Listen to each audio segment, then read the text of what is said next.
नमस्कार मित्रांनो, एक्झाम जागर या एज्युकेशन यूट्यूब प्लॅटफॉर्मवर तुम्हा सर्वांचं पुन्हा एकदा स्वागत आहे. तर मित्रांनो, या आधीच्या सत्रामध्ये मी तुम्हाला एक प्रश्न विचारला होता आणि प्रश्न काय होता? तर युनेस्कोच्या आशिया पॅसिफिक अवॉर्डने भारतातील किती स्थळांना सन्मानित करण्यात आले आहे? आणि या प्रश्नाचं योग्य उत्तर आहे पर्याय क्रमांक 2 म्हणजेच युनेस्कोच्या आशिया पॅसिफिक अवॉर्डने भारतातील 4 स्थळांना सन्मानित करण्यात आलेले आहे. आणि ते स्थळ कोणकोणते? तर पहा, यामध्ये उत्कृष्टतेचा पुरस्कार छत्रपती शिवाजी महाराज वास्तू संग्रहालयाला मिळालेला आहे आणि आता या वास्तू संग्रहालयाला यावर्षी 100 वर्ष पूर्ण झालेली आहे. आणि विशेष पुरस्कार यामध्ये हैदराबादमधील स्टेपवेल ऑफ गोलकोंडाला मिळालेला आहे आणि गुणवत्तेचा पुरस्कार तेलंगणामधील डोमकोंडा किल्ला आणि महाराष्ट्रामधील मुंबई येथील भायखळा स्टेशनला देण्यात आलेला आहे. आणि मित्रांनो, तुमच्यासाठी जो डेली प्रश्न असतो त्याचं कमेंटमध्ये उत्तर देण्याचा प्रयत्न करत चलत जा. उत्तर चुकलं तरी काही हरकत नाही, कारण ज्यावेळेस तुम्हाला या प्रश्नाचं योग्य उत्तर माहीत होतं त्यावेळेस हे प्रश्न तुमच्या दीर्घकाळापर्यंत लक्षात राहतात. तर आता आजच्या सत्राचा पहिला प्रश्न पहा. आता नुकत्याच प्रकाशित करण्यात आलेल्या माहितीनुसार कोणत्या राज्यात माता मृत्यू दर हा सर्वाधिक आहे? तर आता माता मृत्यू दराच्या बाबतीत आसाम हे राज्य प्रथम क्रमांकावर आहे आणि आसाम या राज्यामध्ये माता मृत्यू दर किती आहे? तर प्रति 1 लाख प्रसूती मागे आसाममध्ये 195 मातांचा मृत्यू होतो आणि या दरासह आसाम या क्रमवारीमध्ये प्रथम स्थानावर आहे. आणि दुसरं राज्य कोणतं आहे जेथे माता मृत्यू दर सर्वाधिक आहे? तर यामध्ये मध्य प्रदेशचा क्रमांक लागतो. येथे 173 मातांचा मृत्यू होतो आणि त्यानंतर तिसऱ्या क्रमांकावर उत्तर प्रदेश राज्य आहे आणि उत्तर प्रदेशमध्ये हा दर 167 इतका आहे. आणि आता या माहितीनुसार माता मृत्यू दर सर्वात कमी असलेलं राज्य कोणतं आहे? तर यामध्ये केरळ प्रथम क्रमांकावर आहे. केरळमध्ये प्रति 1 लाख प्रसूती मागे फक्त 19 मातांचा मृत्यू होतो. त्यानंतर दुसऱ्या क्रमांकावर आपलं महाराष्ट्र राज्य आहे आणि महाराष्ट्र या राज्यामध्ये हा दर 33 इतका आहे. आणि तिसऱ्या क्रमांकावर तेलंगणा हे राज्य आहे आणि तेलंगणामध्ये हा दर 43 इतका आहे. आणि आता यामध्ये भारताविषयी सुद्धा काही माहिती देण्यात आलेली आहे.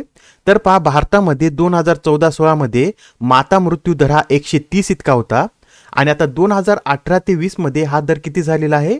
तर 97 इतका झालेला आहे. आणि 2017-19च्या तुलनेमध्ये यामध्ये 6ने घसरण झालेली आहे. आणि पहा, तुम्हाला इथे दिसत असेल 2017-19 मध्ये भारताचा माता मृत्यू दर हा 103 इतका होता.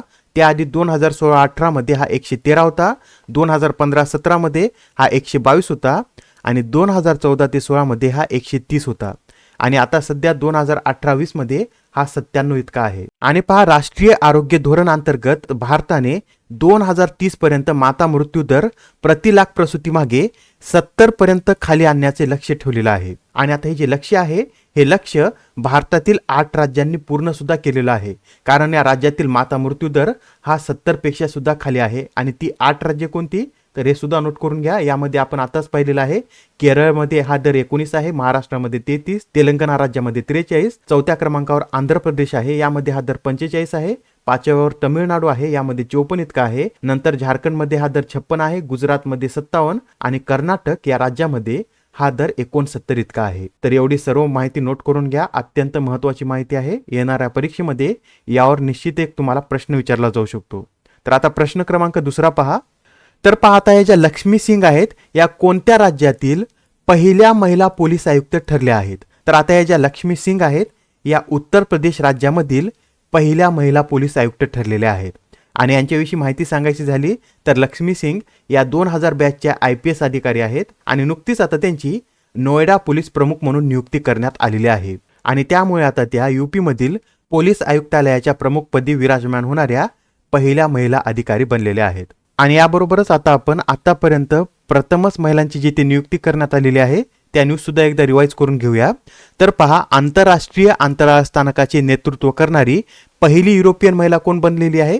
तर सामंता क्रिस्टोफोरेटी ही पहिली महिला बनलेली आहे. तसेच कॅनडामधील ब्रॅम्प्टन शहराची पहिली शीख महिला कौन्सिलर कोण ठरली आहे? तर नवजीत कौर ब्रार ही कॅनडामधील ब्रॅम्प्टन येथील पहिली शीख महिला कौन्सिलर ठरलेली आहे. आणि FINA world junior swimming championship 2022 मध्ये ज्युनियर वर्ल्ड फायनलमध्ये पोहोचणारी पहिली भारतीय महिला कोण आहे? तर अपेक्षा फर्नांडिस आहेत. त्याचप्रमाणे पूरक ऑक्सिजन शिवाय माउंट एव्हरेस्ट सर करणारी पहिली भारतीय महिला कोण आहे? तर पियाली बसाक आहेत. आणि फेडरेशन ऑफ इंटरनॅशनल क्रिकेटर्स असोसिएशनच्या पहिल्या महिला अध्यक्षा कोण बनल्या आहेत? तर लिसा स्थळेकर या फेडरेशन ऑफ इंटरनॅशनल क्रिकेट असोसिएशनच्या पहिल्या महिला अध्यक्षा बनलेल्या आहेत. आणि 8,000 मीटरवरील 5 शिखरे सर करणारी पहिली भारतीय महिला कोण ठरली आहे? तर प्रियंका मोहिते ही 8,000 मीटरवरील 5 शिखरे सर करणारी पहिली भारतीय ठरलेली आहे. आणि आता या ज्या माधवी पुरी बुच आहेत या सेबीच्या पहिल्या महिला अध्यक्ष आहेत आणि तसेच जवाहरलाल नेहरू केंद्रीय विद्यापीठाच्या पहिल्या महिला कुलगुरू या संतश्री धुलीपुडी पंडित ठरलेल्या आहेत. हे सुद्धा लक्षात राहू द्या. आणि आता प्रश्न क्रमांक 3 पहा. आता 1 डिसेंबर रोजी BSFचा स्थापना दिवस असतो, तर यावेळेसचा BSFचा हा कितवा स्थापना दिवस होता? तर या वर्षीचा हा BSFचा 58वा स्थापना दिवस होता. आणि आता जे BSF म्हणजे काय? तर बॉर्डर सिक्युरिटी फोर्स असे याचं पूर्ण स्वरूप आहे आणि हे गृह मंत्रालयाअंतर्गत कार्य करते. आणि याची स्थापना कधी करण्यात आली होती? तर 1 डिसेंबर 1965 मध्ये याची स्थापना करण्यात आली होती. याचं मुख्यालय नवी दिल्ली येथे आहे. आणि याचे सध्या महासंचालक कोण आहेत? तर पंकज कुमार सिंग हे या संस्थेचे महासंचालक आहेत. आणि या संस्थेचं बोधवाक्य काय आहे? तर जीवनपर्यंत कर्तव्य असं या संस्थेचं बोधवाक्य आहे. आणि आता प्रश्न क्रमांक 14 पहा. राष्ट्रीय क्रीडा पुरस्कार 2022 मध्ये मौलाना अबुल कलाम आझाद चषकाने कोणत्या विद्यापीठाला सन्मानित करण्यात आले आहे? तर आता हा जो मौलाना अबुल कलाम आझाद चषक आहे यावर्षी हा चषक अमृतसरमधील गुरु नानक देव विद्यापीठाला मिळालेला आहे. आणि हा जो चषक आहे हा कशासाठी देण्यात येतो? तर आंतरविद्यापीठीय स्पर्धामध्ये एकूण सर्वोच्च कामगिरी करणाऱ्या विद्यापीठाला हा मौलाना अबुल कलाम आझाद चषक देण्यात येतो. आणि याबरोबरच राष्ट्रीय क्रीडा पुरस्कारामध्ये राष्ट्रीय खेल प्रोत्साहन पुरस्कार सुद्धा देण्यात येतो. आणि हा पुरस्कार कोणाला देण्यात येतो? तर क्रीडा संवर्धन आणि विकासाच्या क्षेत्रात लक्षणीय भूमिका बजावणाऱ्या कॉर्पोरेट संस्था, क्रीडा नियंत्रण मंडळे आणि राष्ट्रीय स्तरावरील क्रीडा संस्थांना हा पुरस्कार दिला जातो. आणि यावर्षी हा पुरस्कार कोणाकोणाला देण्यात आलेला आहे? तर नोट करून घ्या. नवोदित आणि तरुण प्रतिभेची ओळख आणि पालन पोषणासाठीचा पुरस्कार ट्रान्सटिडिया एंटरप्राइजेस प्रायव्हेट लिमिटेडला देण्यात आलेला आहे. कॉर्पोरेट सोशल रिस्पॉन्सिबिलिटीच्या माध्यमातून खेळांना प्रोत्साहनासाठीचा पुरस्कार कलिंग इन्स्टिट्यूट ऑफ इंडस्ट्रियल टेक्नॉलॉजीला देण्यात आलेला आहे. आणि स्पोर्ट्स फॉर डेव्हलपमेंटसाठीचा पुरस्कार लडाख स्की अँड स्नोबोर्ड असोसिएशनला देण्यात आलेला आहे. तर आता नेक्स्ट क्वेश्चन पहा. आता या प्रश्नामध्ये काय विचारलेलं आहे? तर RBI किरकोळ व्यवहारांसाठी डिजिटल रुपया कधी लॉन्च करण्यात आला आहे? तर RBIने किरकोळ व्यवहारांसाठी डिजिटल रुपया हा 1 डिसेंबर रोजी लॉन्च केलेला आहे. आणि आधी आपण पाहिलेलं आहे की RBIने 1 नोव्हेंबर रोजी डिजिटल रुपया लॉन्च केला होता. आणि त्यावेळी हा रुपया घाऊक व्यवहारांसाठीच उपयोगात आणला जात होता. आणि आता 1 डिसेंबर पासून हा रुपया किरकोळ व्यवहारांसाठी सुद्धा उपयोगात आणला जाणार आहे. आणि सध्या आता हा पायलट प्रोजेक्ट आहे. त्यासाठी पहिल्या टप्प्यामध्ये किरकोळ व्यवहारांसाठी डिजिटल रुपया फक्त 4 शहरामध्ये वापरण्यात येणार आहे. आणि त्यासाठी 4 बँकेंना परवानगी देण्यात आलेली आहे. आणि ती 4 शहरं कोणकोणती आहेत? तर यामध्ये मुंबई, नवी दिल्ली, बेंगलोर आणि भुवनेश्वर या शहरांचा समावेश आहे. आणि त्या 4 बँकेची नावे सुद्धा तुम्हाला माहित पाहिजे, तर नोट करून घ्या. SBI, ICICI bank, yes bank आणि IDFC फर्स्ट बँक या 4 बँकांना पहिल्या टप्प्यामध्ये हा अधिकार देण्यात आलेला आहे. आणि आता हा जो डिजिटल रुपया आहे हा लॉन्च करण्याची घोषणा केंद्र सरकारने कोणत्या अर्थसंकल्पामध्ये केली होती? तर 2022-23च्या अर्थसंकल्पामध्ये केंद्र सरकारने ही घोषणा केली होती. आणि तसेच आता हा जो डिजिटल रुपया आहे याची काही वैशिष्ट्ये सुद्धा आहेत. आणि जर तुम्ही राज्यसेवा अथवा ग्रुप बीचा अभ्यास करत असाल तर तुम्हाला ही वैशिष्ट्ये सुद्धा माहित पाहिजे, कारण एक्झाममध्ये यावर सुद्धा मल्टीलायनर प्रश्न विचारला जाऊ शकतो. तर नोट करून घ्या. डिजिटल रुपया हा RBIच्या चलनविषयक धोरणानुसार जारी करण्यात आलेला आहे. आणि हे एक सार्वभौम चलन आहे. आणि तसेच याला मध्यवर्ती बँकेच्या ताळेबंदावरील दायित्व म्हणजेच लायबिलिटी साईडला दाखवण्यात आलेला आहे. आणि आता हा जो डिजिटल रुपया असणार आहे याला भौतिक रूपात रूपांतर करण्याची सुविधा सुद्धा RBIद्वारे देण्यात आलेली आहे. आणि डिजिटल रुपयासाठी धारकांना बँक खाते असणे आवश्यक असणार नाही. हा सुद्धा अत्यंत महत्त्वाचा पॉईंट आहे. एवढे पॉईंट यामधील नोट करून घ्या. आणि आता प्रश्न क्रमांक 6 पहा. आता नुकतीच केंद्र सरकारद्वारे लिंग आधारित भेदभावाविरुद्ध कोणती राष्ट्रीय मोहीम सुरू करण्यात आली आहे? तर आता केंद्र सरकारद्वारे लिंग आधारित भेदभावाविरुद्ध नई चेतना ही राष्ट्रीय मोहीम सुरू केलेली आहे. आणि आता हे जे अभियान आहे या अंतर्गत महिलांना हिंसेविरोधातील कायदेशीर व इतर उपायांची माहिती दिली जाणार आहे. आणि ही मोहीम पुढील 5 वर्षांमध्ये राबवण्यात येणार आहे. आणि या वर्षीची ही मोहीम 25 नोव्हेंबर ते 23 डिसेंबर या कालावधीत राबवण्यात येत आहे. आणि यावेळी याची थीम काय आहे? तर लिंग आधारित हिंसा अशी या वर्षीच्या या राष्ट्रीय मोहिमेची थीम आहे. थीम सुद्धा नोट करून घ्या. आणि आता प्रश्न क्रमांक 7 पहा. आता यामध्ये काय विचारलेलं आहे, तर ज्येष्ठ लेखक नागनाथ कोत्तापल्ले यांचे वयाच्या कितव्या वर्षी निधन झालं आहे. तर आता ज्येष्ठ लेखक नागनाथ कोत्तापल्ले यांचे वयाच्या 74व्या वर्षी निधन झालेलं आहे. आणि यांच्याविषयी काही महत्त्वाचे पॉईंट सुद्धा आपण पाहून घेऊया. तर नोट करा, यांचा जन्म 1948 मध्ये नांदेडमधील मुखेड येथे झालेला आहे आणि ते 2005 मध्ये डॉक्टर बाबासाहेब आंबेडकर मराठवाडा विद्यापीठाचे कुलगुरू बनले होते. आणि तसेच त्यांनी 1988 ते 1989 रोजी महाराष्ट्र राज्य साहित्य पुरस्कार समितीचे अध्यक्ष म्हणून कार्य केलेलं आहे. आणि तसेच महाराष्ट्र राज्य माध्यमिक आणि उच्च माध्यमिक शिक्षण मंडळाच्या मराठी अभ्यास मंडळाचे देखील ते अध्यक्ष होते.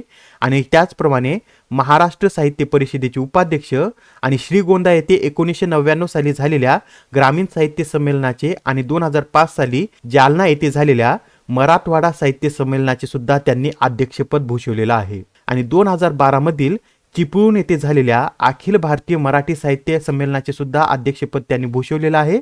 आणि राज्य शासनाच्या भाषा सल्लागार समितीचे देखील ते अध्यक्ष होते. आणि याबरोबरच त्यांनी आतापर्यंत काही पुस्तके सुद्धा लिहिलेली आहेत, ते सुद्धा आपण पाहून घेऊया. तर पहा, त्यांचा एक कविता संग्रह आहे आणि त्याचं नाव काय आहे, तर मूड्स असं त्या कविता संग्रहाचं नाव आहे. आणि तसेच कर्फ्यू आणि इतर कथा, रक्त आणि पाऊस, संदर्भ, कवीची गोष्ट, सावित्रीचा निर्णय आणि देवाचे डोळे हे त्यांचे कथासंग्रह आहेत. आणि राजधानी ही दीर्घकथा आहे. आणि त्यांनी कादंबऱ्यामध्ये मध्यरात्र, गांधारीचे डोळे, प्रभाव या कादंबऱ्या लिहिलेल्या आहेत. आणि तसेच त्यांनी ज्योतिपर्व हे अनुवादित पुस्तक सुद्धा लिहिलेलं आहे. एवढी पुस्तकं नोट करून घ्या. आणि आता प्रश्न क्रमांक 8 पहा, कोणत्या बांगलादेशी चित्रपटाने गोव्यातील इफ्फी येथे 16व्या चित्रपट बाजारामध्ये प्रसाद DI हा पुरस्कार जिंकला आहे. तर पहा, आता गोव्यामध्ये इफ्फी महोत्सव आयोजित करण्यात आला होता आणि त्यावेळेसच 16व्या चित्रपट बाजाराचे सुद्धा आयोजन करण्यात आले होते. आणि आता या 16व्या चित्रपट बाजारामध्ये प्रसाद DI या पुरस्काराने बांगलादेशाच्या आगंतुक या चित्रपटाला सन्मानित करण्यात आलेला आहे. आणि तसेच आता हा जो आगंतुक चित्रपट आहे याचे दिग्दर्शक कोण आहेत, तर बिप्लव सरकार हे या चित्रपटाचे दिग्दर्शक आहेत. आणि आता या चित्रपट बाजारामध्ये इतर सुद्धा काही पुरस्कार देण्यात आलेले आहेत, ते सुद्धा आपण पाहून घेऊया. तर यामध्ये प्रसाद पोस्ट प्रोडक्शन अवॉर्डने कन्नड चित्रपट मिथ्याला सन्मानित करण्यात आलेला आहे. आणि तसेच मूवी बब हा पुरस्कार नेपाळी चित्रपट कुमाओनी आणि हिंदी चित्रपट बहादूरला देण्यात आलेला आहे. आणि त्याचप्रमाणे फ्रेंच इन्स्टिट्यूट अवॉर्डने किस अ सर्कस या चित्रपटाला सन्मानित करण्यात आलेला आहे. आणि आता प्रश्न क्रमांक 9 पहा, आता नुकतेच मेरियम वेबस्टर डिक्शनरीने वर्ड ऑफ द इयर म्हणून कोणत्या शब्दाची घोषणा केली आहे. तर नुकतेच आता मेरियम वेबस्टर डिक्शनरीने वर्ड ऑफ द इयर म्हणून ग्लास लाइटिंग या शब्दाची निवड केलेली आहे. आणि आताच आपण पाहिलं होतं की केम्ब्रिज डिक्शनरीने होमर या शब्दाची निवड केलेली आहे आणि कॉलिन्स डिक्शनरीने पर्मा क्रायसिस या शब्दाची वर्ड ऑफ द इयर म्हणून निवड केलेली आहे. आणि आता आजच्या सत्रामधील शेवटचा प्रश्न पहा, FSSAI ने अलीकडेच कोणत्या प्राण्याला खाद्य प्राणी म्हणून मान्यता दिली आहे. तर नुकतीच आता अशी मान्यता हिमालयन याक या प्राण्याला देण्यात आलेली आहे. आणि आता खाद्य प्राणी म्हणजे काय, तर आता याला मानवाद्वारे पाळण्यात येऊ शकतं आणि मानवाद्वारे पाळण्यात येणाऱ्या प्राण्याला खाद्य प्राणी असं म्हटलं जातं. आणि पहा, आता हा जो हिमालयन याक आहे याची 2019च्या गणनेनुसार भारतात एकूण संख्या किती होती, तर 58,000 इतकी संख्या होती. आणि 2012च्या तुलनेमध्ये यामध्ये 25% घट झालेली आहे. आणि त्यासाठी आता याला खाद्य प्राण्याचा दर्जा देण्यात आलेला आहे आणि त्यामुळे आता याच्या संख्येमध्ये वाढ होण्यास सुद्धा मदत मिळेल. आणि आता आजच्या सत्रातील तुमच्यासाठीचा प्रश्न पहा, कोणता माहितीपट हा जागतिक सिनेमाच्या इतिहासातील विज्ञान विषयावरील संस्कृत भाषेतील पहिला माहितीपट ठरला आहे. आता या प्रश्नाचं उत्तर कमेंटमध्ये देण्याचा प्रयत्न करा. उत्तर चुकलं तरी काय हरकत नाही, कारण ज्यावेळेस तुम्हाला या प्रश्नाचं योग्य उत्तर माहित होतं त्यावेळेस हे प्रश्न तुमच्या दीर्घकाळापर्यंत लक्षात राहतात. तर आता पुढच्या सत्रामध्ये पुन्हा भेटूया. धन्यवाद.